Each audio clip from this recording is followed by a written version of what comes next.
Hi, everybody.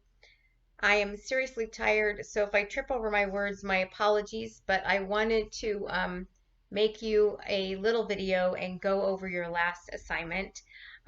Hopefully, it's pretty self-explanatory in writing, but I find that it's helpful to students to actually go over them. So what you're looking at right here is you can find this through discussions, discussion 10, or you can find it through the modules by scrolling all the way down and you will see this discussion 10 listed as well. I'm going to go over to the modules section in a minute and show you all the things I left there for you. It's not just this discussion board page. Instead, I left you kind of a little library, but let's start by talking about my expectations for this project. First of all, one of your classmates actually asked me why this project was worth so many points. The reason is it's got three parts, part A, part B, and part C. Part A and B are team projects. So hopefully you've already found what you're looking at right here, and you have gone to this partner sign up. I am sending you right back to the place where you signed up for partners for your discussion 4. I'm thinking that some of you will just want to hang out again with the same person you worked with before because that will be easy. But please, if you have come to be buddies with somebody in this class, or if you find yourself gravitating toward the way somebody talks or thinks about the material and you'd like to work with them, feel free to shake it up. But you definitely need a partner. If you have any trouble at all getting a partner, just reach out to a team that looks like it's 2 and tell them you can't find a partner and ask if you can butt in. So please, everybody, be flexible. We don't have very many days. As you know, this class moves faster than lightning. I'm so shocked at how well everybody's keeping up this semester. All right, so let's just get right down into it. All right, so what we are going to do is we are going to take this amazing, huge, timely topic of reinventing the police or getting rid of the police, abolishing the police, defunding the police. And I'm going to ask you for right now, when I say those words, don't close your mind and say, oh, I don't like that. We're going to wait and we're going to see what that really means. And I'm not even advocating it. I'm just saying we're going to look at it, okay? And you're going to decide what to do with it in your team. Okay, so the choice of words defund the police is probably problematic and not a good choice because it causes people to shut down before they even think about it. So you're not going to do that though, right? Thank you. All right, so this is an amazing time. We're at a tipping point where the whole world is really concerned about why there's so much violence and the possibilities of violence rippling down from the top, where we begin to see the government using its power against its own people when supposedly the government is by the people and for the people. It's very, very much cognitive dissonance. And there seems to be an outcry to make change, and there seems to be some responsiveness, at least at the city level, not so much right now at the federal level. But this is a really wonderful opportunity for us to think about the tools, the community tools, the innovation tools that you have been talking about in this semester. And see if right at this fissure when we're going to have some new thinking, whether you can apply as teams these tools that we have learned to this very, very important and timely topic. So, all right, let's dive in. I think I said that already, but here we go. All right, I have given you some materials that everybody must listen to or watch or whatever, read, whatever they are. I'm going to show you some other materials that they're not necessarily optional, but you'll have to decide among them which of the pieces that your team thinks are important to the work you're doing. But I have given you a podcast to listen to. It's not very long. Called Would Defunding the Police Make Us Safer? The guy who is the visiting expert has been working on this idea of changing the police and its duties for a long time. He is very down to earth. He is not a he doesn't come off as like an extremist in any way, shape, or form. He actually has just been studying this, and he has a lot of ideas about what would make the police safer in our communities. You know, the police are supposed to keep us safe, but they also have made us less safe in certain ways. So he's very knowledgeable. He talks about what he thinks and what he's learned and what's good and what's bad, and everybody needs to listen to that. It's not that long, but it's very important. The Brookings Institute piece, I always like their deep dives, and they're putting it into plain English, so you can learn a lot in a pretty short article there. And then I've got this document called the National Police Foundation Analysis of the Use of Deadly Force by Phoenix Police Department.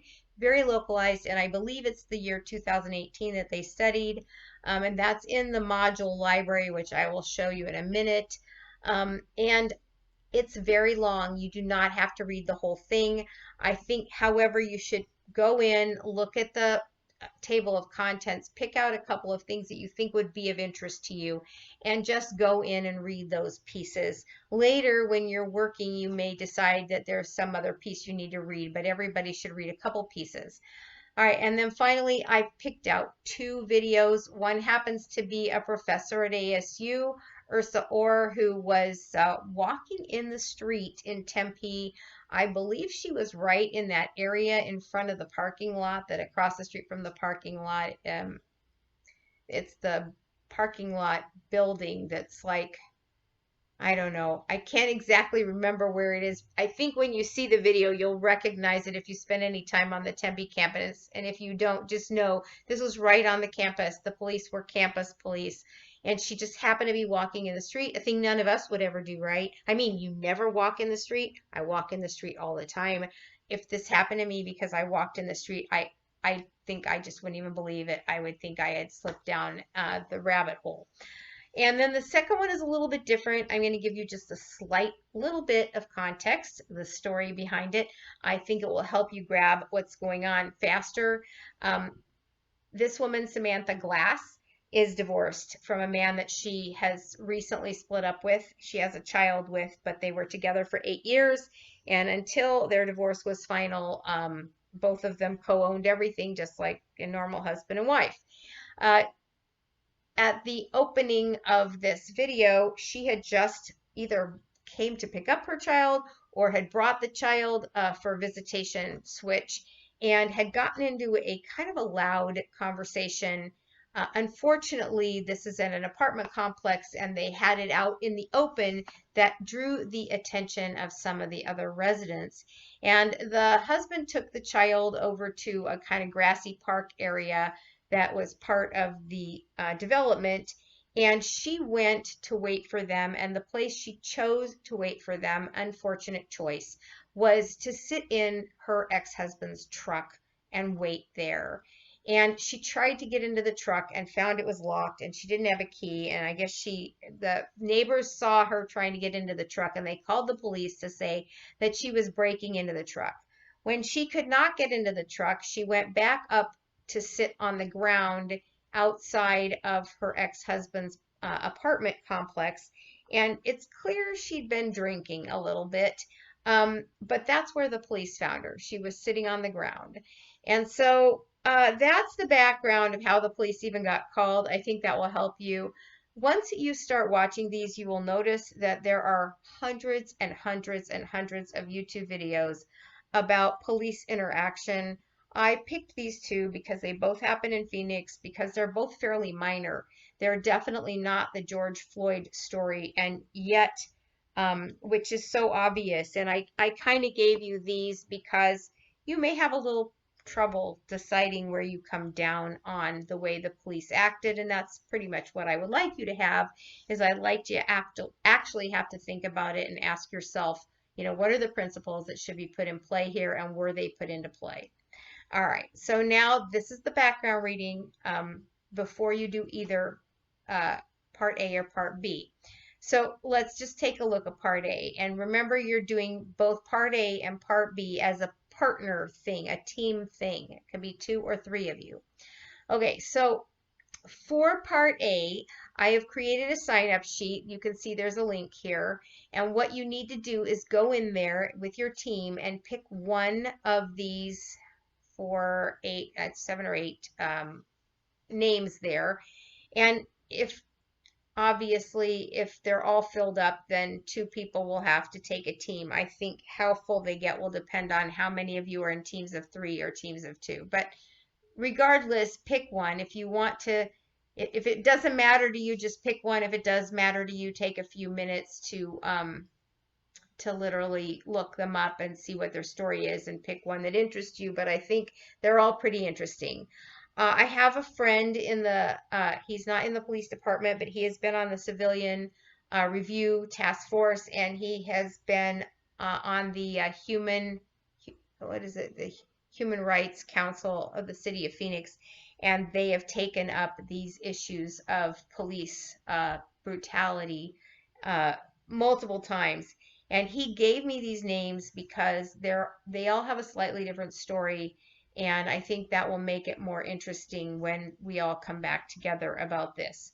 So what I'm going to ask you to do is there's each of these people, their story was so well covered in the news. You need to, whichever one your team picks, look them up and get their story. So you should all just go off and read as much as you can and bring it back, and then you're going to talk. Now, you will see here that there are 4 bullets in front of you. It says discuss and write up your team's answers to the following questions. The first bullet isn't really a question, but the point is, do not divvy these up and each of you answer a question and finish it. You need to go off and do your research, and then you need to come back together on Zoom, not on text, don't try to do this in any way that is anything less than a full-fledged discussion. Remember, this project is worth 110 points. Part A is worth 50. Part B is worth 50, and Part C is worth 10. And the reason it's worth so much is because this is your deep final project that pulls everything you know together, and there's multiple people working on it, so you should be able to go in deeply and well. And if you just divvy these up and don't even have a discussion about them, you will see that the answers are not cohesive, and there's nothing about this that will work or get you a good grade. So be aware you need to give me graduate level deep dive work, even though we're cramming this into a week and it has to get done fast, but that's been the whole semester, and you've done a great job, and you'll just keep doing it until we get to the end. All right, so let's look at these questions.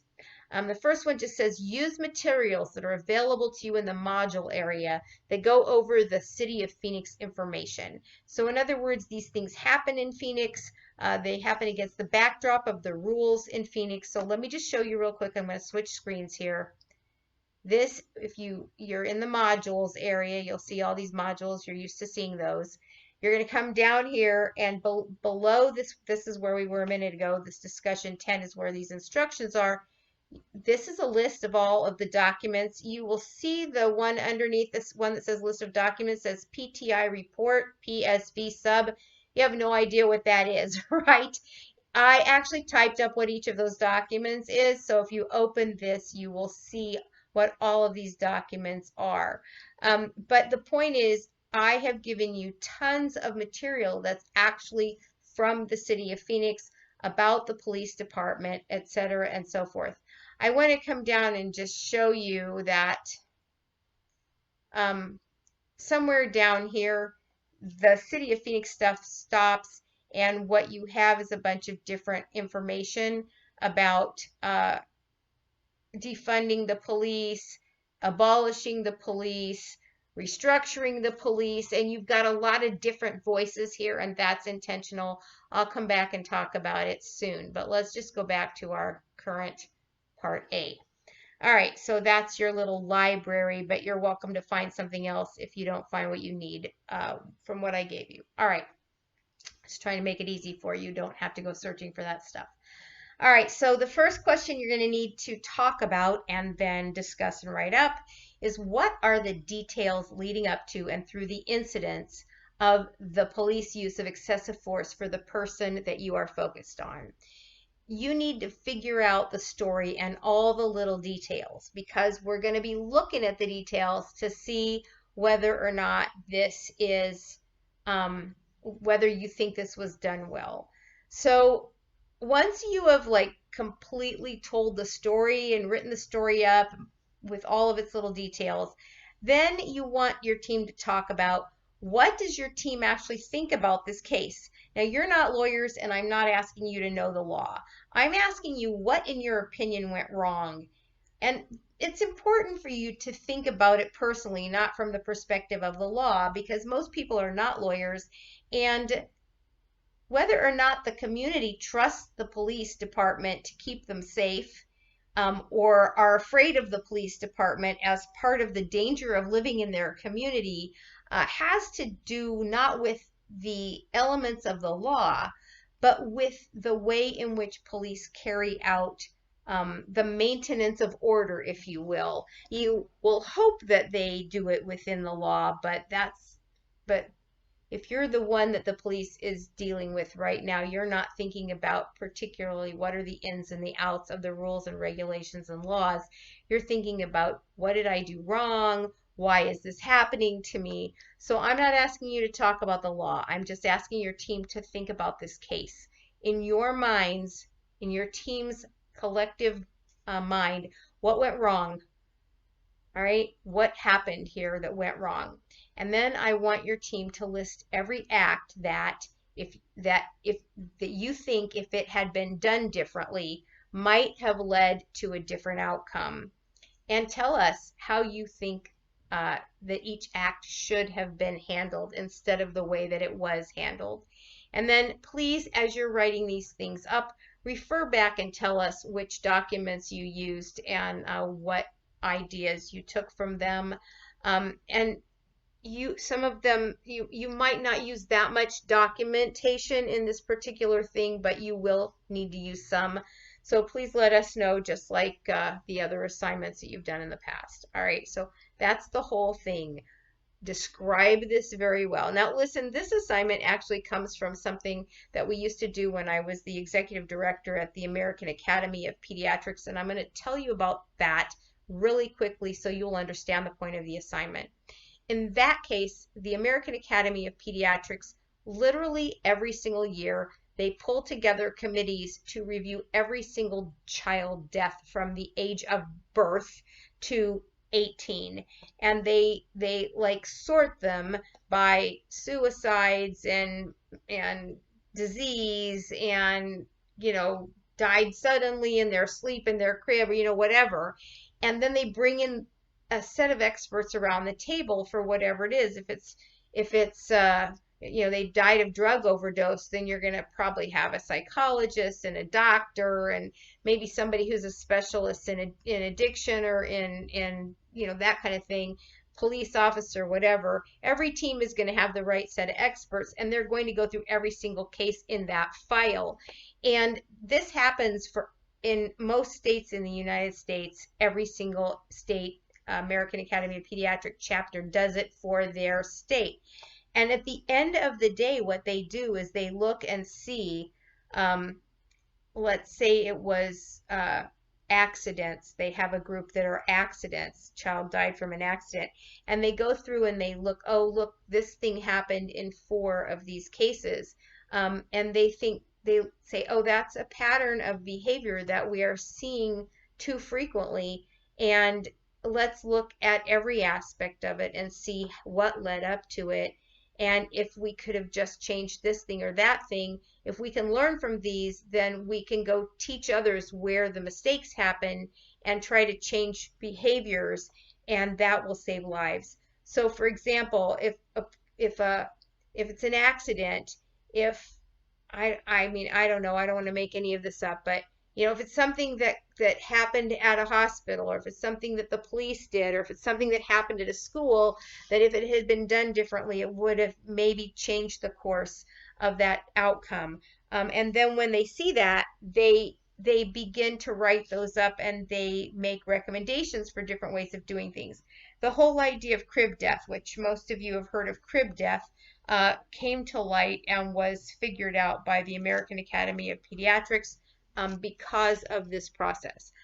My goal is for your teams to go through this, and when we get done and we put these things up on the board about what could have been done differently, I'm going to ask you to look for patterns that you see across all of the different ones and see if there are things that you can point to that should be done differently, whether it's training of the police officer or handling of a certain aspect of something.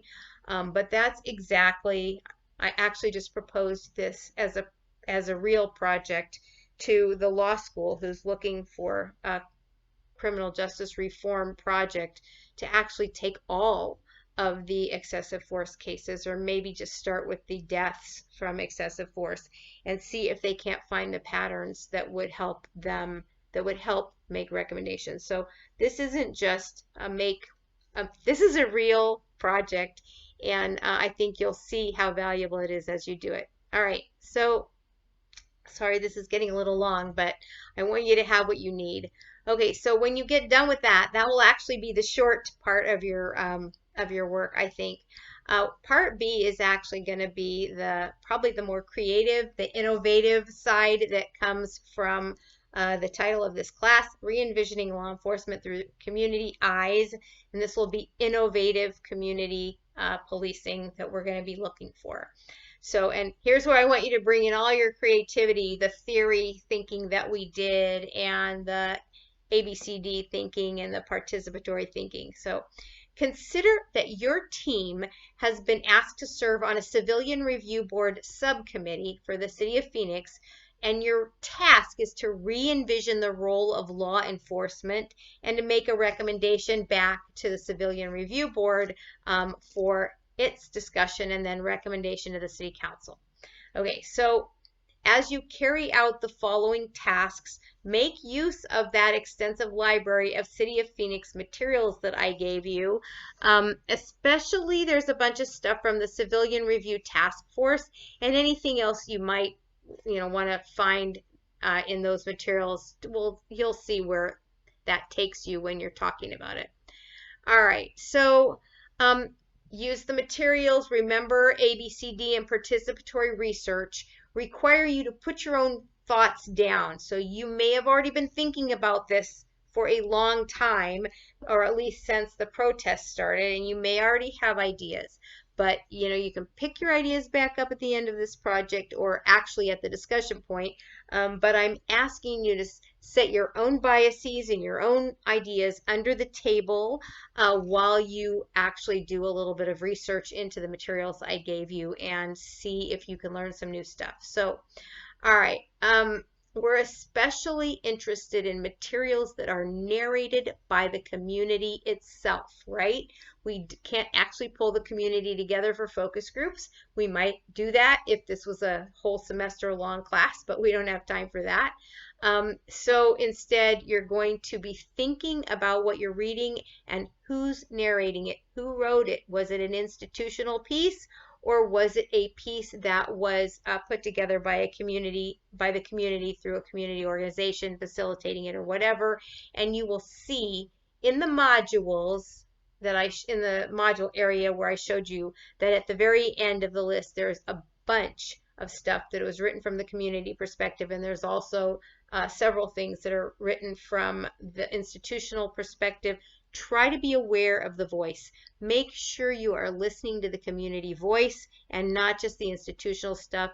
If you were to go off and try to do some research and Googling yourself for sources, it would be much, much easier to find institutional sources. And so I have provided you with a bunch of non-institutional sources. Please make liberal use of the community voice. All right. Okay, so here we are. This first bullet is kind of like the intro that I just gave you, and here are the actual work you're going to do. Write a vision and a mission statement for the Phoenix Police Department. Okay, do not write a vision and mission statement for the police department as it exists. Write a vision statement and a mission statement for the police, whatever it is you envision that they should be. And I'm not saying you should do what I'm about to tell you, but I'm just saying this as an example. If when you think about the police, you think protect and serve, okay, when you think about a world or a city where protect and serve is, the guiding ideas, what vision for the community would that suggest to you? And then how would you make that happen? What would your mission be? And if you are not really clear or you want a refresher on what a vision and a mission statement are, I've given you a link to Hildy Gottlieb's very short explanation. But a vision statement is, in brief, what would the city look like if you actually were successful at carrying out your mission? The mission statement is, what is it exactly that the police department in this case should be doing, that they're striving to do. So again, check out Hildy Gottlieb's explanation if you're not quite sure about what a vision statement or a mission statement are. They're different. Okay, once you've done that, your vision and mission statement for the police, and you may end up writing the vision and mission statement last after you have all of these other discussions, and that's okay too. I guess I should say that. I put them in this order, but you may decide that you're not ready to write them until after you've had these convos, which is fine. Okay, so now make a list of all the community stakeholders who ideally would be invited to participate in your task. Think ABCD, asset-based community development. Whose assets do you need to hear from, right? Whose views, who do you want in the room if you are looking for the community's view of what a police force should be and should not be? All right, now, what should the role of law enforcement be? All right, now I'm not talking about in the planning, I'm talking about generically. What should the role of law enforcement be? What are the limits of a law enforcement's role in the community? And I'm going to give you some more questions in just a minute that are going to help you think this through. What kind of duties would law enforcement officers have ideally? Not what do they currently have, but what would you like to see them have? And then lastly, if the limits of the newly envisioned law enforcement unit that you are dreaming up does not include all the same duties officers have today, where should the city turn to get other needs taken care of? Okay, in a minute I'm going to talk more about that. I just want to really briefly show you what Part C is. And this basically, I want to know what is your most useful personal takeaway from this assignment. When you are completely done, what I want you to do is reflect personally. This is not a team thing. I want you to reflect on what you've learned and thought about, because this is real world. This is not, this isn't just something out of a book. This is happening now. What do you think you want to take away from this assignment? What do you want to do with what you learned from the materials and so on and so forth? All right, so I want to show you a video. No, I want to show you a PowerPoint. I made it. It's not that exciting. It's just black letters on white background, but it's to help you think about this issue. All right, so one way to think about what it is that we have police for is we have them for safety, right? Now, maybe if you think about all the things that we ask police to do, there's officers in schools and, there's officers, I don't know, they get called out for all kinds of things. But if what we really want from police is safety through violence, it's like an oxymoron, right? How can we be safe if there's violence involved in getting us safe? And another question that goes with that is exactly who does that violence keep safe and who does that violence not keep safe? So if maybe the vision is safety without violence, that might be a starting point. And it might not be. This is me, right? I'm telling you how I think about this. I think about how can we get to safety without violence? And that is a big question, especially given the way our society is now. And I'm not saying we could immediately abolish the police department and somehow figure this out. It might, and it necessarily will be a process, but this is a thing to think about. And we won't think about it right this minute, but your group should be thinking about it. And it's kind of like a touchstone as you're trying to think about, should the police be doing X or should the police be doing Y? The question is, Well, would that lead to safety without violence, or would that entail some violence? All right, our old friend Paulo. Dehumanization, although a concrete historical fact, is not a given destiny. It's the result of an unjust order that engenders violence in the oppressors, which in turn dehumanizes the oppressed. All right, so this is suggesting if you apply it to police, I don't know exactly what he was thinking about. He was probably also thinking about the oppressive government regime in his country. But if you apply it to the police, this basically says that there's an unjust order that actually makes the oppressors violent. If we are just talking narrowly about police violence, then it this asks us to take a step back from the police and say, what is it about the system, the order, the system that they are operating in that facilitates their violence? Okay, because we're pointing a finger at the police, but we need to back up and see what it is that we are dropping police into. What are we slotting them into that is creating an environment in which violence happens and is allowed? All right, so I'm going to leave that part there. We don't have to talk about which in turn dehumanizes the oppressed, because that's just the natural outcome. Okay, behind the picture of me, it says liberation means letting the liberated decide, that's the word that's also missing, what its own better future looks like. Okay, so I'm about to talk about allies right now. Allies truly desire to transform the unjust order, but because of their background, remember, allies are people that start with privilege, right? There are people who have privilege, but they see the injustice and they want to bring their privilege to put to work. So this is important, and this is about anybody who is not living in a community of color where there isn't safety without violence, okay? Allies truly desire to transform the unjust order, but because of their background, because of the culture in which they came up, they believe that they must be the executors of the transformation. All right, they believe that they have to go out and do something. They talk about the people, but they don't actually trust them to get it done.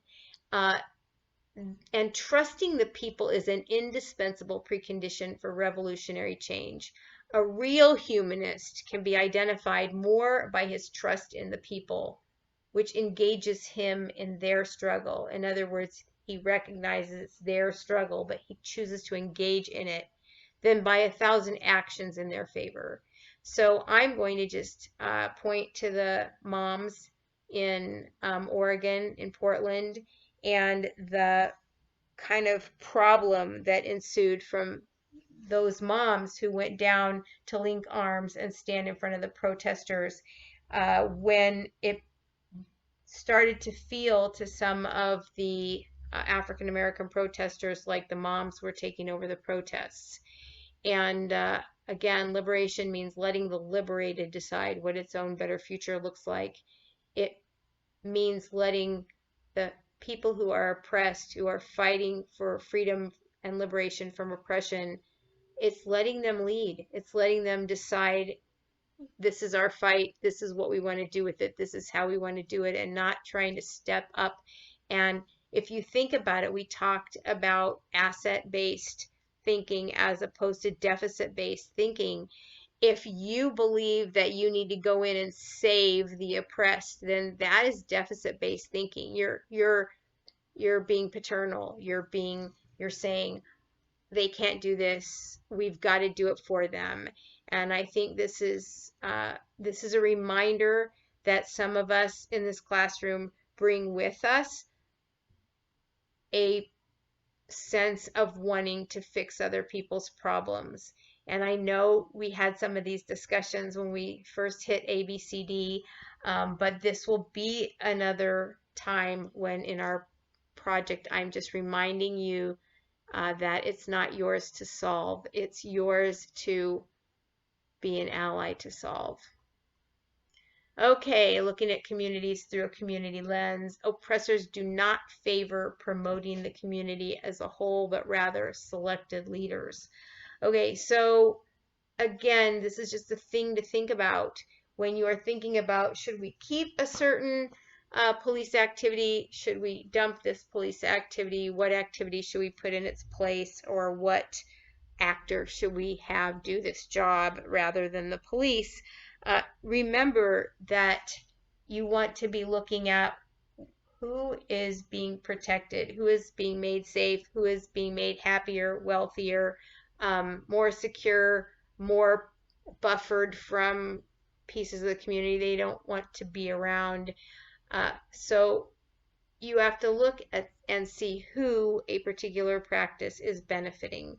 If it's not benefiting the community that it's purporting to serve, but it's actually benefiting either the institution of police itself or the government behind it or the wealthier communities, whatever, then that's not really policing for the community. That's the police maintaining some kind of thing that they're doing to benefit somebody else. So be aware of that.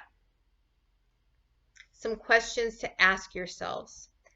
What if the things, okay, this is a favorite question of mine. When I have a reaction to something and I think, well, there's another way of looking at that, or, then what I'm doing is I'm trying to replace somebody else's truth that's their truth and their way of looking at their situation with my brain that thinks I can think about this better than they can. And everybody does this. Our brains just start going, right? But this is a question that I have learned to ask myself when I butt up against somebody else's idea that is not one that I relate to or I think I know better. What if the thing that they are saying is actually true? How would that change things for me? So I don't have to give up my thought. I just have to put it down long enough to try to put myself in somebody else's shoes and ask myself, just if this is a thought exercise. I don't have to adopt this if I don't like it when I'm done thinking about it. But for a moment, I'm going to give this person the respect to ask myself, if the things that they are saying happen to be true, how would the truth of this thing change the way I look at things, the way they do things from what I might assume? This is a powerful question because it helps you put yourself in their shoes and understand the impacts that they feel from something, whoever they are. Okay, next question. What are the police charged with doing? And is there a better way or a better agent to get it done? I'm just going to give you one example, but there are so many.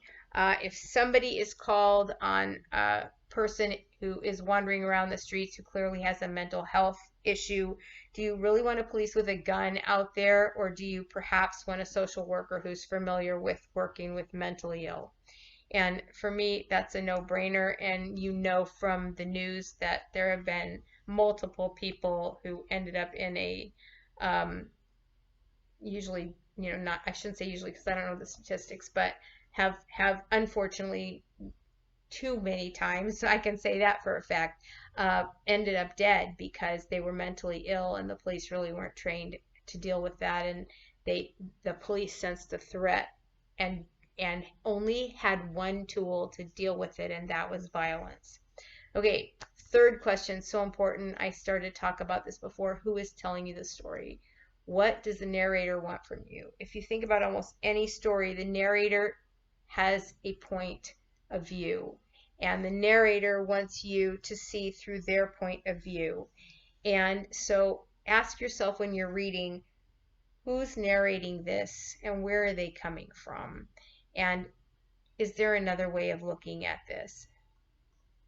There's some more questions. And these are questions that are used by the abolish police movement when they're thinking about how do we decide if an idea is a good idea or not for reform. Does this idea enhance freedom or enhance policing? In other words, are they making this change to make it easier to be police, or are they making this change to make it freer to be a community member? Does this idea increase money to the police? If an idea automatically results in more money to the police, it's also resulting in more power to the police, right? Okay, does this idea reduce the scale of policing or increase it? And so, if they decide that they want to do something in the community, but it entails uh, building another police department and hiring 5 more police people, maybe there's a way of doing the thing in the community that doesn't require that they scale up the police even more than they already are. I can't remember if it was Phoenix I read this about, but one of the major cities that I read about lately, 60% of the city budget went to the police. That is unbelievable. Okay, and the last question on this page, does this idea delink policing from ideas of safety? And this again goes back to safety without violence. The police system as we know it has only violence. I mean, okay, they start with a bullhorn, but really quickly after that, they get to, putting up shields and holding their baton and uh, tasers and whatever. Everything that they do, their fallback position is violence. So the question is, whatever problem you need to solve, is there a way to do it that you can delink it from violence and link it back to safety? All right, getting creative. So this is just about thinking. What is the purpose of restoring order?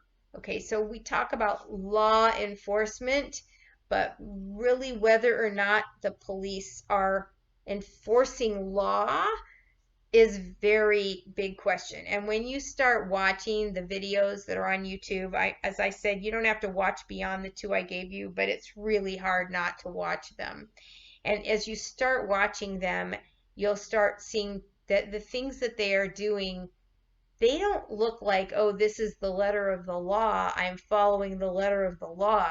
They look like people with everybody tense and the police trying to decide what they should and shouldn't do to restrain people, and the restraining gets out of hand and one thing leads to another. And once you can just watch this, once the police have committed to getting physical, it's like they've gone there, so they're no longer trying to hold back. Anyway, it's pretty interesting to watch. So the question then becomes, can you think of other ways to meet the purposes of the police besides violence? And finally, do brainstorm. How can a city respond to disorder without guns and violence? And I'm going to suggest that you look at how other countries do it. I seriously did not look. There's nothing in my little library I made for you that covers this, but you should be able to find it with a little Googling. But the reality is there are communities where police don't even have guns. And the big questions that come up over and over is like, okay, what if a terrorist comes, or what if there's a sniper on a building, or, what if, all of these things that really happen in real urban areas and occasionally other areas. And how can, what are you going to do to solve those problems if you don't have police? And there's a lot of ideas about that in the materials I gave you on the moderators list. I mean, the module list of readings. Okay, so I have been talking now for 43 minutes, and I apologize for the length of it, but there was really a lot to help stimulate you here. And I gave you this so that you're not floundering around and you kind of have some guidance. I think if you use these different slides that I have created for you, that you will find that you have deeper conversations. It will be easier to get to your answers. And also, there's just so many great resources on the web. I've tried to give you some of them. I'm also going to give you I'm going to give you a link to this guy named Robbie Gruler. Let's see if I can find his. Yeah, where is it?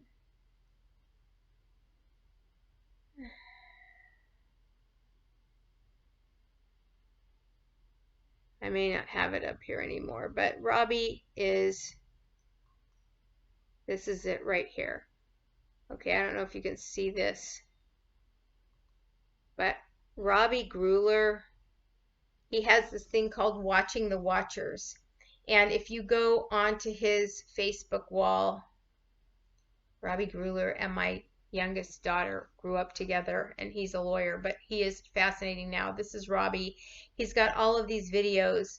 This basically, what, it's just unbelievable, the videos, the clips that he finds of all of these police interactions. And you can just go through these if you're interested.